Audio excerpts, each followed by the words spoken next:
Studio Vincent Mujurizi ne Benjamin Musiita uturana waha tuganira nshongeze bimwe byentase na mnonga nebibutegeki konka mundo ngundenda kureba echo kugaita amakorero mingi nebitongore bitari bimwe na bimwe gavumenti kwenda kukiza kukyendeza enshohoza echi nikiza kukyendeza enshohoza abo kwaba mu bantu batandike hati mubinga gaju oreta sina no kyendeze bitongore ngo zitwara mu supplementary okyendeze bitongore usanga hina handa ohino zibire. So we are wondering, will this reduce government expenditure? Benjamin Rirota wabare kwija twakwakira ramsi abo kutureba gendo misho Mujurizi we bari konta isaho yo bari ni Nsimi ya TV West ando kushanga ngo mukasheshe ngo no kwatora papara rwawo nakacumu oyega binji ebi uniform yangarito nibiyo tarashomera mu karasi nijo bishanga TV. Mujurizi tukire turecheshongoro nyoni nsima hora hangana mbweno kushanga ngo obwire bushire gavumenti yakimjira mgonga tukatandika kugambira so kendo kwijaho mu muntu nabuze tubishikoza TV Western bakushashura it's a community outreach koguma no ugamba torukumanya ryo nareba tokwamanya umuntu ngo wa president watera okore programmes niba mutwara no kandi gware Museveni yashamani President Museveni yashitamama no kugira ata is agencies muzichinge is muzintegrating and stock saving 1 trillion sente nyingi parish government model kurebeje mbaje 1.3 trillion is sente wazi home agencies noreba ngumbagira ngo nebetaga billions inshanjo na mwenda na millions 30 kushashura abakozi 12 abakoza kuferwa imirimo yabo. Mujurizi no chimanyaje ngo Sorete Fruit Factory ekakorwa sente zitakurenga billions za mwenda. Now billions za mwenda wakwata trillion ukajigabara billions za mwenda no yam factories zukwempurunga abantu abakurenga. So wimuko kashanga ngo government nechinga eriyo ne ekakwata agencies za shatoneshatu izo completely yazi integrating mother ministries ngo akwata direct government authority ukajukwata ukajigara under agriculture oba ebitongore binjinga haro generation y'amashanyarazi haro transmission y'amashanyarazi haro na distribution just duplication then people abantabe barmu they are directors hata chichona akwata ukajoto no you go under ngo mujukwate mjukorenke electricity regulatory authority mujukwate mjukorenke emwe nono reba ngo government echo kintu ne yachikoraje okusavinga trillion ya sente ne kintu changu konka government tinkuteka tekashongane koma hari echo Mujurizi billions za barna 262 million US dollars ezikwengana 1 trillion ezo kunogera yazi kwate kazitombe charama makoro variation yonchu chibacheshongoro chanje variation yeta kwasireche kachikoretyo noza kushanga neze sente basi kankecho wawagambire basi twaro mu supplementary and chikabasa kuziyanga. Can we say government has done enough? No, ichiriyo process konkadireba ngo haro binje bishimukwana bukorwa Mujurizi tima wano manya kilometers ezukuruga kuza Rwampara district Rwampara ni Kinoni nari 16 there are 16 kilometers 16 gama imbegende nari 16 kandi ezo kilometers not miles 16 kilometers President Museveni ejo barumwe akatugambira habwashi akayija rukuza kwigura Cyuruhura no akagamba hakwigura kwa Cyuruhura district yatugira ngo enshonga habwashi akigura Cyuruhura as a district was because abantu abamwe ko kuba oinenka nkebyetago bya district okuruga down in Buremba kuriya notegote mbe taxi yechuro kugira ngo ikureta arimbara a district kuza solvinga issues za Buremba kuri hanze umucharo yagira ati okutawe churugura nkanyenda ku izeninga what they call service delivery hata wakara mukasense akara musensi ya mani mazima oreba ngo uburemba ntareho no basa kavugira almost in 2 hours or no 3 hours actually kurugaburemba uryo mu taxi mpaka mbarara funa services za district yagira ati pana akubi ayabacendeza urugendo rakabatari aracura district ngiza kubayamba increasing service delivery obuhereza bwanje bukika muntu wahansi sente zitija zikaburu muri imbara the greater mbarara ukono jumanya yuko akuba yunangwa ni ukori muri imbara buzaro nanye bizambya na tumbe ndi muri imbara byakazomo do primary school a government aided school ira anda tukaba bizambite nanka dizitu zigamba mbarara keri imbara district obuhereza bukaburu buce hate bizamu wo bicire ubyabizire bukasharambara kugira ngo butware kazo bana baza kubukora kikaba ndende kongo kwata forming a district 16 kilometers from another district that's not improving service delivery agencies doesn't chimara president Museveni echo tuchikumara ukachiresero chitegana district sezimo when we are proposing to create more no ata montar creating more ninza kugira nti you are lacking patriotism. President Museveni wemko kajota I'm trying to create more districts nyenda ku number of districts are not enough according to you okagira ngo zongere because it is a political pressure harokura ebitekateko by'abantu konka utabanza ukareba motives zabo actually kugira ngo no ranking patriotism na harimo gwina za ukata itwaika ndebere ka atko ka notanatko but the mabi agambe matia ka saija harukugira ngo no mortgage Uganda. Every time I wake up, every Monday in the meeting, they are asking for something. Yet they know there is no money. I have learned to keep quiet when I'm not going to do anything. They tell me room for the money, I accept I don't do anything. Wale bayatanga kukao ebye bigambo case makanizi the former PS akafana bigamba tarozende kunguka shangana muzongera Benjamin kukwagura kire mwenya mukita abajini 10. No, for why would you invite people? Why are you embarrassing yourself? Yes. So now, at Ituri, it's no longer a question of lack of patriotism. It's a question of no winners. You are wasting the economy, can't you think? So, I'm trying to closing these agencies, I want to have 1 trillion Uganda shillings. Njukwata omanyini mangu, is a sentence when it's gender because they have a bone. Kanzi hence far into the manufacturing sector. Now it also depends as this more saving as a country. Yes, there are many needs. As part of the supplementary income, which would be a wrong agenda because someone went up saving 1 trillion up to the 8 trillion in saving. It is going directly into value addition. But value addition of what? Ebi bintu affecting abanya-Uganda. Value addition ombichori, value addition omati. Amategeko gariyo gafradinga nente zibyo zurwara. Tukarebere nikisasa na munongo kushanga ngo hampabo ka karantini umbwire bw'abantu bo kuzayishomera. Ebyo bintu byona nibisasa. Why can't you have enough research? Why ka abwacu mutegenzire mukazanka hero mukarete mbazemo. Eze sente no twakubento ndanzireba. Konka Mujurizi nanjye incho yengerayo. Kugira ngo the creation of new districts.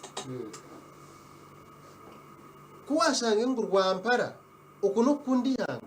Kuwashanga ngo kuruga kuza Rwampara ni 16 kilometers. Close Rwampara, bring it back to Mbarara. What people lose jobs? Yes, 2,000 people are losing jobs.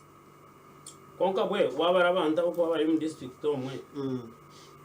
Ukabana ni expenditure ya central government on the district.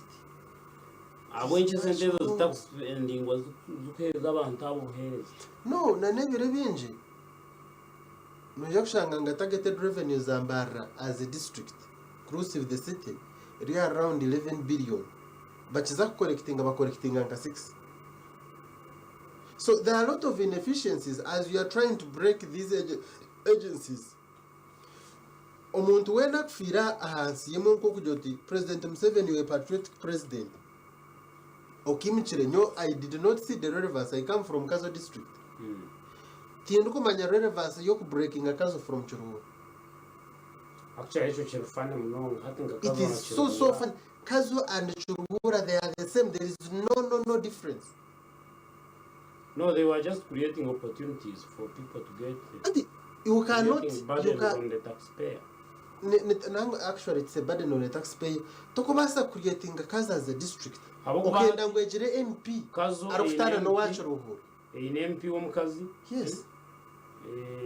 No I mean, you know, emoluments zabo hateze sente ayizikuruga hona zikabe zinichizwe basaga chango wabara budget jeje yaba MP bakazo just yonga kazo those leaders in parliament wazi baro myaka 5 sente zibako batire aha muntu norebera chimungwa twakate binte birumugwinaza 100%. There is no clear justification. Abwacho umuntu akana abasa kwataka breaking a Kazo from Chiruhura as a district. There is no any significant difference. Eroho kutanisa Kazo na Chiruhura tizuru kongo yenda ngo kugetinga chairman LC5 na nabagire chairman LC5 MPs are you trying to jobs are not created by opening offices. Jobs tabakuzu creating through nkebibere jobs nazo creating through the growth of manufacturing. Echo muntu yatachikwasere chona naza kumana hendi hangeri ntongera kushoshora mushoro tutakureba service delivery abo kubahati echicho byangu turi ntumajinga ebitongore ebi. This is not enough. Chichigambirwe chikagamba bwe buringwa ati yes mwe kukuwagamba areba kweta the principle of double effect. Which states that between the two evils you choose a lesser evil. Mbona mwawo bana otomera ubundi novugo katomera abantu tukamukaga bona n'ubwo tumira. Nacho ni chibi konga instead of ngoje nanga yatomera abantu mukaga bona n'ubwo tumira umwe. Konga nacho tuchirungi. Now tusima konga tusima kugira ngo ubundi twatanga kwenda kuciciriza ngo nikizo. But these are things that byabe bisheme korwa kare long time ago. President Museveni izira ombwebe mbezu ntureba nko 1991 onejuka ngo Minister of Finance ekenetana na Minister of Planning and Economic Development kanetana bakabirge against two ministries. Minister of Planning and Economic Development hakarona na Minister of Finance yagira ati but these things look the same. Nakwata babimajinga bajikora Minister of Finance, Planning and Economic Development charabiro konka because of power and what hati ukabe no yubuza Minister of Investment ekabe ne korachi can it be under Minister of Trade. Everybody on bamajing there are still others that need to be. It is not enough. No waza kujota Anita hu ugo akujebembera that honorable Anita Every Anita Najarangu when minister wa nanka wa investment, but investment shouldn't be ministry. It is supposed to be either under trade or Minister of Finance. So washangagu ebyo nabyo bichurumu I believe to atanka a good process, but without otiration techo kugira ngo numwenda ba MPs binjo parliament. Mazima some of the districts are supposed to be closed. Benjamin Twine who still argue and say I don't know how it is economically in Chimensachi. Twine abachiri kugira ngo ebitongore bakinga bebe mu muntu nabe nashashura fizi nabe nagura mashitaga mwina be na spending kare abayine cya kumanyiso mu economy hatecho nubakireberaho nango kizagamba niyo na reason for the creation of some of these districts. People will get jobs. Harora MP, harora bediso kao RPC, DPC no manyi bintebe. Hata montaro kugira ati ogo montabira atako aninga. We mukanga hato kajote Mbara University tochine yo murumo. You mean I will not survive? The answer is no. Emermo itokuza kuhereza nko murumo nkahendo kukora. Number one, there must be pressure. Kugira ngo tubentu ntwakira abane 200 hata abana babiri 800. so jiroti class imbe nshomesa nko muntu omwe it needs to be divided kunkano bango necho government nkeje nanka ishomero rindi mukambara university enamba y'abana keyongera instead yo kugira ngo binkurizinga abakozi mbara kureba budgetary constrained bakwata hata bamwe abana babata blended learning bakumanya mumanyisa ngo abana bashomera online that is the strategy because batinde issue yo cost yo employing umushomesa ndijo handling eje class no increasing enamba y'abakozi based on your productivity. Yes. Kweno manyangu oriyo no rebe bi oriyo no shoza ni bihango munonga oriyo you are collecting more revenue nango companies zimwe actually ziriyo zikora amagoba minjo munsi yona nka Google Tesla chizona nizi cutting and the number of employees every time they are coming up with a certain technology kugira ngo by reducing the number of employees abakozi bazihi create more productive ventures mu creating emirimo kurabiro mu makuru emirimo nergo mu creating factories emirimo nergo mu variation emirimo tekurga mu offices pan wano enda kureta abashomesa binji create more new programs za university Uganda identify a need ojero tkonka kunkoro mu society many Ugandans are dying baryomba jangu goro kubugana abanya-Uganda bashatu omomoro bagwirira. Do you know someone can bench from that and say, can we have a program to save the situation? Program ikubasa kukora abantu b'emitwene ya tushomesa abantu binji oba bagende bari ba cancers eje ba basis yo creating a program you identify a need ojiteraho solution and that through that mwamuza creating a solution niyo kushanga ngo emirimo yabo. So wisha kurangu wauza kuragishana ngo yo mbara university niyo abakushomesa by'emitwe niyo ba cancers byo kushomesa ba psychology noreba ngo aba bana ntibetaga munonga because many Ugandans are running mad. Na ukareba report na ka General Katumbi yashweze under the Ministry of Transport and Works mbagirangu aba boda buchweka 95 harigana 95% out of 100 aba bantu mbaba imitiwe yabo neta tebekini so nojangu tukwetaga nk'abantu benje bo kubasa kuyamba aba boda yeah. So through that umuntu naza creating naza kugira ati ndetsere a new program only to handle borders no mama boda nabashashura umushoro mwinji ababa rukore nabundi binji nabajyo mashita nabagura zapi mbagura spares za nabaza butashashura nanka ka center directly to Uganda Revenue Authority konka mashita gabar kunyuma economy namashita minji so tugira ngo owa boda nabasa kuyambwata. If it is a problem, they know umuntu nagira ati let's have a small course yo kushomesa umuntu ukhandoringa ba boda at least the lead of boda should have done a particular course or itako bashomesa by'ibintu by'emitwe no kuba counseling ejo tugira ngo creating a job as kugira ngo guya ogomormo guyamba umuntu wabutosha kongera hantasike yihanga mbona ninshaba Mujurizi umuntu yakubasa kwenda kugumiza munayi n'umutima gwihanga kugira ngo aratungure more districts have to be closed. Echo kintu kisuggesting abantu binji munonga konga hata bamwe bagira ngo at this level it cannot be. How? What type of embarrassment would that be? Abo kubantu batshuno no shokumwe no bucyagiro cyakibo. Pana. No muntu abe na leta nka direct development authority akanagireba as a very important entity. No matter ministries nazo Mujurizi they are supposed to be closed. Why do you have the Ministry of Agriculture? The Ministry of Animal what and what? Animal is different from agriculture. Cash Twine environment, Twine nema, Twine wildlife, Twine national forestry.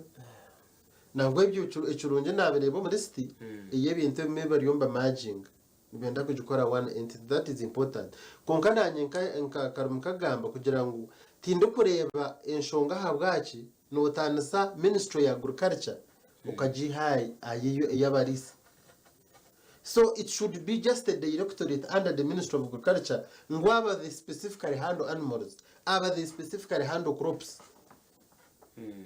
So oshangangu umkugambo ku you never know muntu nabasa kurra konko muntu umwe nayibuze oshangangu the one heading this no bakushitama nakura no bakushitama no mukuru no chingo ta ministry yanje yo nindi heading but it would have saved the economy from that extravagant expenditure. Kandi ebyo bintu one of the things ebyaretera amino kugwa ebintu bimwe bikore byatira amina hansi bakamba geta physical indiscipline. Physical ekigambo physical ntmanyise kya FIS. Physical indiscipline nemanyise ki erume bintu bibiri physical kugira ngo many kutwageta ka physical policy erume sources of revenue erume how government spends the money. Government expenditure, government national sente kandi negaruke ziyanga ebintu bimwe byatire president amin delete bakaba kugira ngo akarete imico mibi katugete indiscipline akayine imico mibi umukushoza sente zihanga ari kuzispendinga on non-productive sectors of the economy. Ekimwe cyamutira hansi one of the major reasons is collapsing the economy between 1972 and 1979 chikachiri kugira ngo amini akaba ine physical discipline. Okay, program yitu of course ni Sisiimuka ya TV West twino mjenyi mu studio Benjamin twaza kugira akahumuro kace munonga reka tumuro tugaruke tukongera ho. Program nitujeta Sisiimuka kandi tukire tugaruka nanaka akahumura twaragamu Valentines eriyo ne rodinga ero ni 14 14th of Feb kaburijo bitu okwenda kwetaba omudro no ila kwe kwataka video oye recording wakasindika no tumushanju 5 mwenda nshanju ni 3 ero TV West ne ila kuchenjura abarazo omudro ne iza kwihamu ababaraatoranwe 2014 byo kwezo ko kwa kabiri muiza kutwarwa Acacia Country Home rero mubase kushemerwa byona nibakibwa ba Acacia Country Home amona Red Star Wine. Benjamin twaturiyo tureba echo kumajinga ezi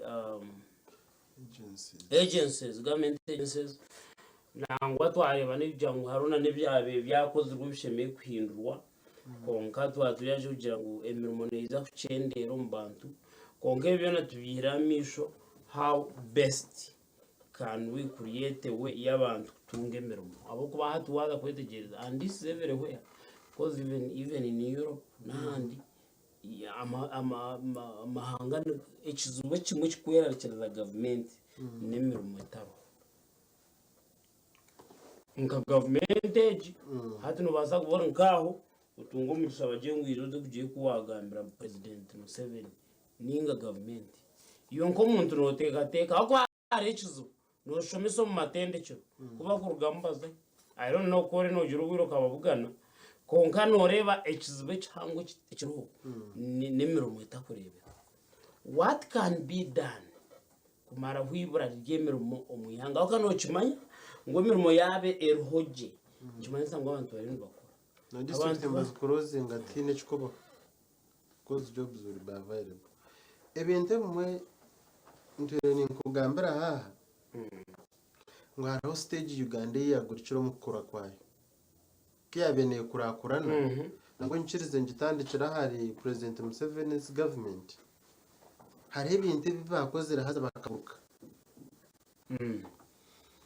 ihanga ryo nakurakurana areba kweta the growth trajectory ningashi omuhanda gwoshi mukwana otorera kugira ngo tokaraga primary ukaza university Uganda ikaguruka yargo primary yazo mu university tiyaraba mu secondary atmanya n'urya university byanga ati nico kureba ngo ekimuka yazo mu service sector itashimikwa neza mu nico kureba rine closing agencies. This is one of the effects in ni kugambira effects zo kugira ngo bakaguruka a certain stage of growth nizo repercussions abor kora abantu 12 bariyo mbafirwe mirimo yabo omukora kwihanga ryona asiyugura herabiro for us in economics into Gishomangu Uganda's strange growth path. It is strange, it's kabahuga. Strange in which way?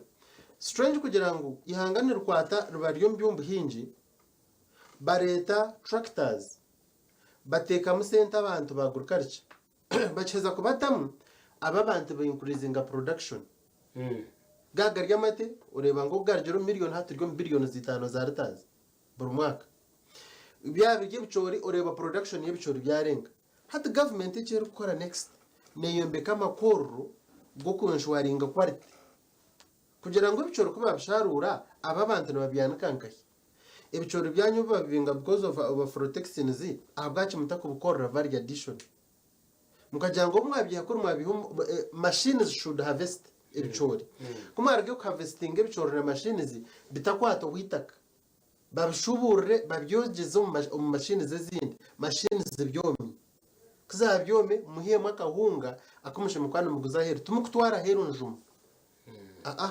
noyobuza abantu ba Kenya bambarya ugari nabagisabata nabasaka hunga kabo karicu torukuchiyo nogenda oyiha technology barukozesa kuriya bambaza kupakinga ugari yabo ningashaka akaka ajesane kurugamo buhungogwe mugikora muyabuza juice twiyaheru erukurwo miyembe tukajiha Kenya ekaruga United States orarebere ibintu mbabyeta American Garden something mbutaromu ebyo kumba mbere tabukuruga heru bergom product.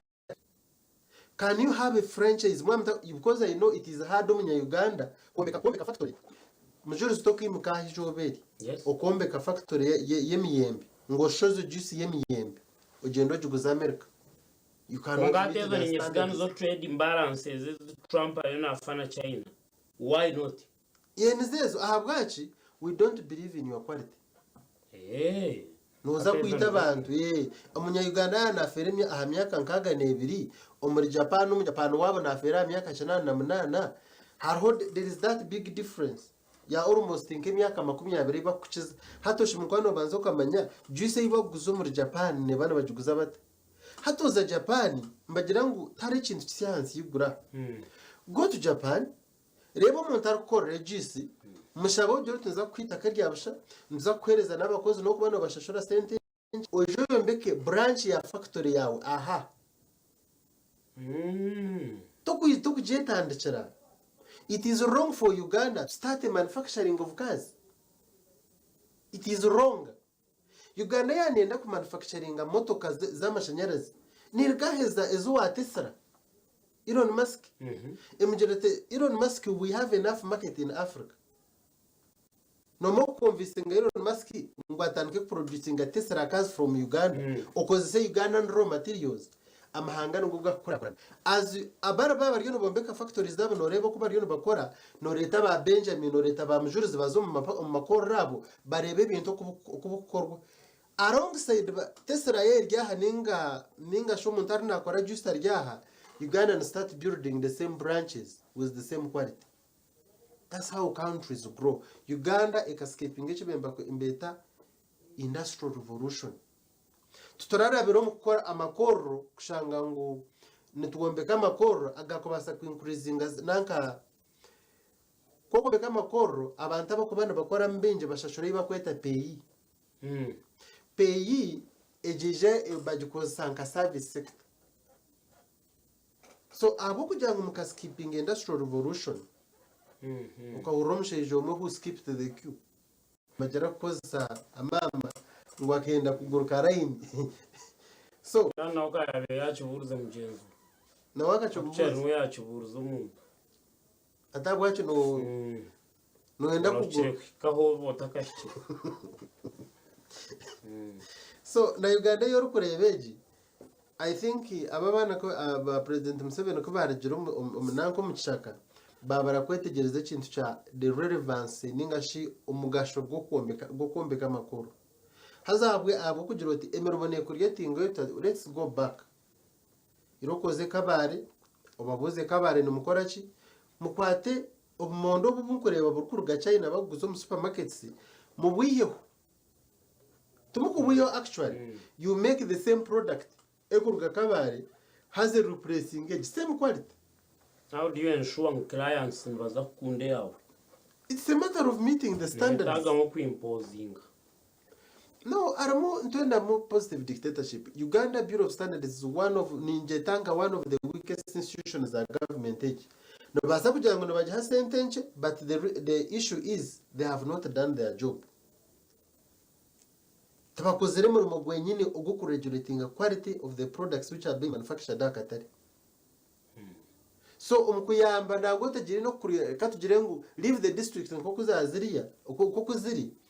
You don't need to give nejesha niza kumanincha gamba. I'm writing by the one other paper.